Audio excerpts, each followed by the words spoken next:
For as long as I could remember, I had worked at Captain D's, the bustling seafood restaurant that sat on the edge of town like a forgotten lighthouse in the midst of a tempest.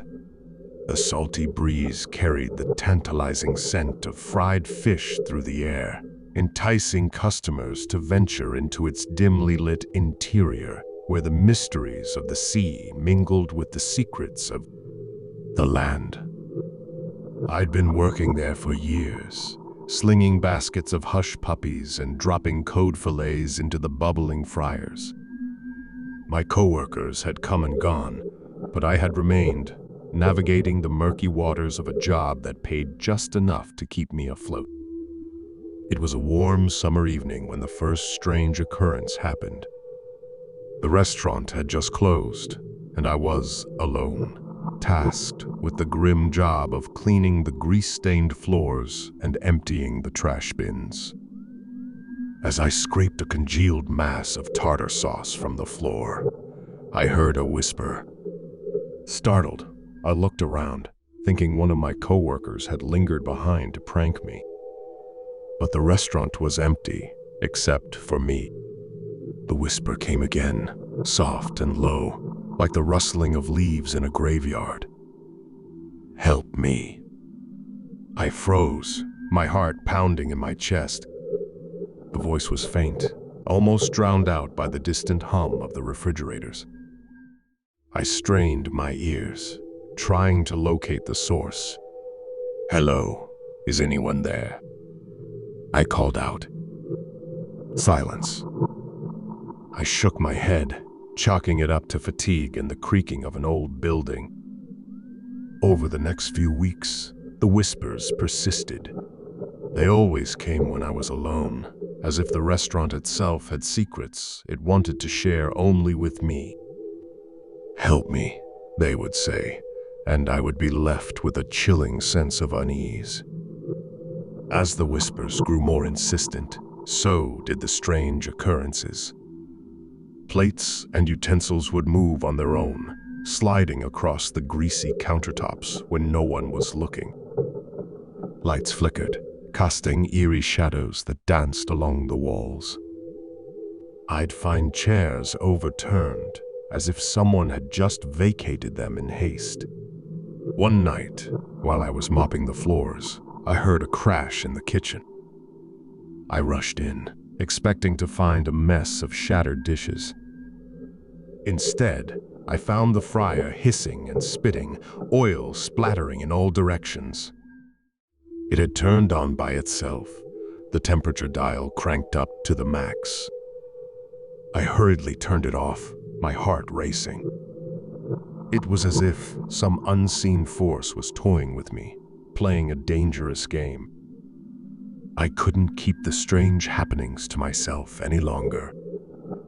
I confided in my coworker, Jake, who had worked at Captain D's almost as long as I had. He was a grizzled veteran of the fryers, a man who had seen it all, or so he claimed. You're not the first to experience weird stuff here, he told me one night, his voice low and conspiratorial. This place has a history, you know, a dark one. I leaned in closer, eager to hear more. Jake explained that Captain D's had been built on the site of an old seafood joint that had burned down decades ago. The fire had claimed the lives of several employees, their bodies never recovered from the ashes. Sometimes, Jake whispered, I hear them. The ones who didn't make it out. They're still here, trapped between this world and the next. My blood ran cold as I listened to his tale. It seemed impossible, absurd even, but the whispers, the unexplained phenomena they suddenly took on a sinister weight, were the restless spirits of the past trying to communicate with me. Days turned into weeks, and my unease deepened. The whispers grew louder, their words more desperate. Help me, please, they pleaded. I couldn't ignore them any longer. I needed to uncover the truth behind the haunting of Captain D's. One night, after closing, armed with a flashlight and my smartphone, I ventured into the restaurant's dark corners, determined to find answers. The kitchen, the storage room, the dining area, they all felt different in the dead of night, like I was trespassing in a realm that didn't belong to the living. I reached the back of the kitchen, where the friars stood like ancient sentinels. The whispers were loudest here.